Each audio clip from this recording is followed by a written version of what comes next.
Thibaut, que dire après ce match? Je pense qu'il y a qu'un mot qui résume votre sentiment maintenant, là tout de suite, à chaud, c'est la frustration quand même. Ouais, exactement, c'est de la frustration totale. On va dire que les semaines se suivent et se ressemblent à l'Union Saint-Gilloise. Voilà, c'est très compliqué. On a l'impression de vivre une saison où rien ne va. Voilà, on a la main mise totalement, allez, j'ai envie de dire quasi totalement sur le match. On concède quasiment rien et sur un but qui apparemment est hors-jeu. Je ne l'ai pas encore revu, mais apparemment, d'après les dires, après le match, il y a hors-jeu. Voilà, c'est toujours pareil, une erreur d'arbitrage, quelque chose qui ne tourne pas en notre faveur. Ça commence à faire beaucoup. Et voilà, ce soir, c'est vraiment beaucoup de frustration.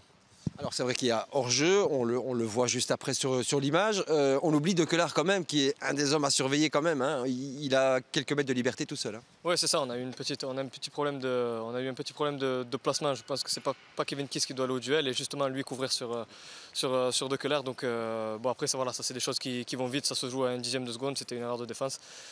Voilà, c'est vraiment, je sais pas quoi dire après ce match, c'est un sentiment de quasi détresse, frustration, quoi. C'est très difficile cette année, quoi. Ce qui est dommage, c'est que vous aviez l'occasion vraiment de mettre Westerlo complètement hors de portée, hein, et d'être plus tranquille effectivement pour terminer les 5 derniers matchs de la saison. Voilà, maintenant il y a toujours ce petit doute qui est toujours là et le maintien qui n'est pas encore forcément mathématiquement assuré. Ouais, pour l'instant on garde Westerlo, allez, on va dire qu'il n'y a pas tout qui est négatif, on garde Westerlo à 6 points. Bon, si on divise les points par 2 pour les playdowns, ça fait que 3 points. Voilà, on espérait la victoire ce soir, mais au pire ne pas perdre, c'est chose faite. Mais bon, quand on voit le match, c'est pas du tout ce qu'on ambitionnait. Et puis même nous, dans nos têtes, avant le match, on ambitionnait vraiment de gagner ce match sur une équipe qui est vraiment à notre portée. Là, on jouait à la maison, on avait le devoir de faire un gros match et de gagner. Van Langen donc a fait un gros match. Voilà, ça fait partie du foot, c'est des choses qui arrivent dans le foot. On aura sûrement peut-être, j'espère cette saison qu'on aura 3-4 matchs d'affilée où on ira gagner et se mettre à l'abri pour les playdowns. Voilà, mais en tout cas ce soir on sait qu'on va déjà en playdown, mais ça va être très très compliqué. Et voilà, c'est une saison difficile, il faut qu'on s'accroche, qu'on se serre les coudes tous autant qu'on est. Et puis voilà. Marc, but entaché d'un hors-jeu, c'est vrai, ce but égalisateur, mais franchement, il ne doit jamais tomber, ce but, à ce moment-là, précisément, sur un ballon arrêté. On sait qui vous devez surveiller, et ça retombe. Et en fait, il y a une erreur défensive dans nos joueurs qui sort de sa position, qu'il ne doit absolument pas faire. Parce que là où se trouve le joueur, même s'il est seul, il n'y a aucun danger pour le but. Par contre, là où il est, lui, il y a effectivement danger. Puis évidemment, pour couronner le tout, le but est entaché de hors-jeu. Donc c'est une saison compliquée, toutes les circonstances nous sont défavorables. Mais il est clair que là, nous perdons 2 points. 2 points totalement immérités, comme contre Oulers. C'est triste, je dirais essentiellement pour les joueurs. Parce qu'aujourd'hui, ils ont fait, je trouve, un match plein.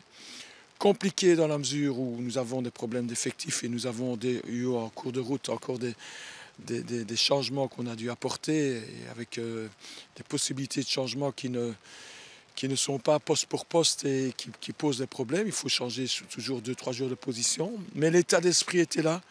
Je dirais à un certain moment une qualité, une maîtrise sur le jeu. Donc c'est vraiment triste de rentrer au vestiaire. Mais bon, je tiens quand même à les féliciter parce que quand je vois les équipes avec lesquelles nous sommes censés jouer dans quelques semaines pour le maintien, je n'ai vraiment aucune crainte.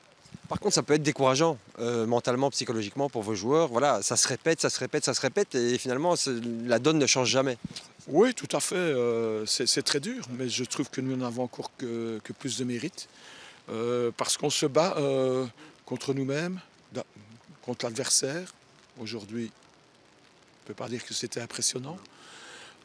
Contre des circonstances, et là on ne maîtrise rien. Contre la malchance. Donc il n'y a qu'une recette, c'est le travail. C'est le travail à encore travailler et à faire encore plus d'efforts parce qu'on sait que pour y arriver, il faudra encore faire plus d'efforts.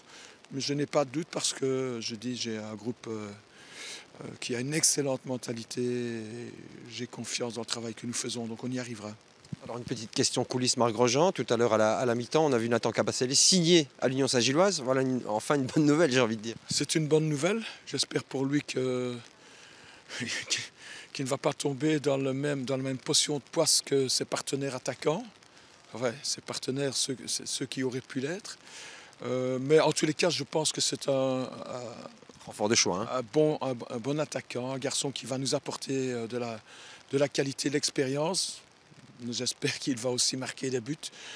Mais vu les circonstances, je voudrais aussi féliciter la direction pour les efforts qui sont réalisés parce que malgré tout, nous n'avons pas un rocher au-dessus de notre tête. Donc, il faut le faire, mais je pense qu'il va peut-être falloir regarder en fonction de la disponibilité de Bert Jens, en sachant que Ferber est certainement out aussi, peut-être encore recruter un autre joueur.